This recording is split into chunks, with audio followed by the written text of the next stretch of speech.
মই যেতিয়া উঠি চাইছো তাত সৰু কৰি জুইটো দেখা পালো। দেখা পোৱাৰ লগে লগে মই প্ৰথমে ফায়াৰ ব্ৰিগেডক এপ্ৰ'চ কৰোঁতে ফায়াৰ ব্ৰিগেড নাই। তাৰপিছতে বাইক এটা পঠালো, আকৌ ছেকেণ্ড পঠালো, ফায়াৰ ব্ৰিগেডৰ একো ৰেছপন্সটো নাই।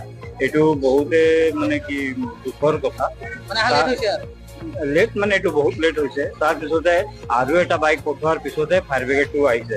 যোন মানুহে আপোনাৰ 100তো কল কৰিছো, কিন্তু একো ৰেছপন্সটো পোৱা নাই। তেতিয়ালৈকেতো জুই বহুত ডাঙৰ হৈ গৈছিলে। তাৰপিছতে ডাঙৰ হেভি ভেহিকলৰ মুভমেণ্ট হৈ আছিলে। এই পাৰে এই গাড়ীবিলাকক মই চব ৰাস্তাবিলাক সকলো মই এই আগত গৈ কিনি ক্লিয়াৰ কৰালো যে ফায়াৰ ব্ৰিগেড আহিব আৰু এইটো ৰুটটোৰ পৰা আনিব দি কিনি মই পুৰা ডিউটি কৰি কিনি এতিয়া যেনে তেনে কণ্ট্ৰলতে আছে।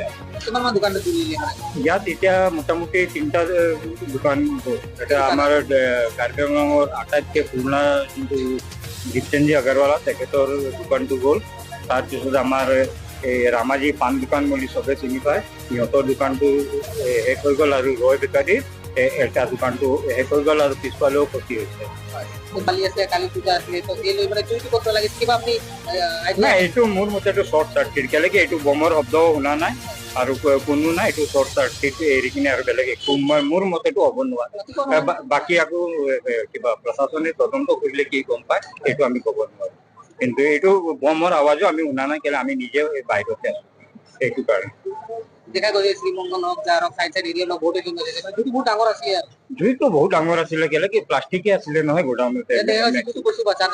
নাই নাই নাই নাই, এইটো বাচা নাই। কিন্তু মই প্ৰশাসনক এটাই অনুৰোধ কৰো, যাতে এনেকা ঘটনাৰ সময়তে ফায়াৰ ব্ৰিগেডে কিন্তু সময়ত আহিলে আৰু মানে অলপ ভাল হলেও হয়। এইটোৱে আমাৰ এতিয়া নতুন SP ছাৰো ইয়াত আহি আছে। মোৰ বিশেষ তেখেতক অনুৰোধ আছে যে অলপ মানে কি এনেকা এটা আগত যেনেকা লেণ্ডলাইন নম্বৰ আছিলে এইটো তেনেকে এটা বাহাল কৰি দিয়ক। 100ত কলটো লগা নাই আৰু এইটোৱে ইয়া হ'ব পাৰে। বহুত মানুহ এক লগত কল কৰাৰ কাৰণে লগা নাই, এইটো নকওঁ, কিন্তু এইটোৱে মোৰ এইটো নতুন SP ছাৰক একদম হাত জোৰি কিনি মোটামুটি 25 মিনিটৰ মিনিমাম এইটো ডিফাৰেঞ্চ থাকি গ'ল। এইটো আমি বাইক লৈ কিনি মানুহ পঠোৱাৰ কাৰণেহে ফায়াৰ ব্ৰিগেডটো আহিছে। 4টা বাইক গৈছে, এটা মানে যাকো পাইছো মই তহঁতে দৌৰ মাৰি কিনি যা। তাৰপিছত আহি কিনি ফায়াৰ ব্ৰিগেডে ধুনীয়া কাম কৰিছে, এইটোও মই সিহঁতক ধন্যবাদ।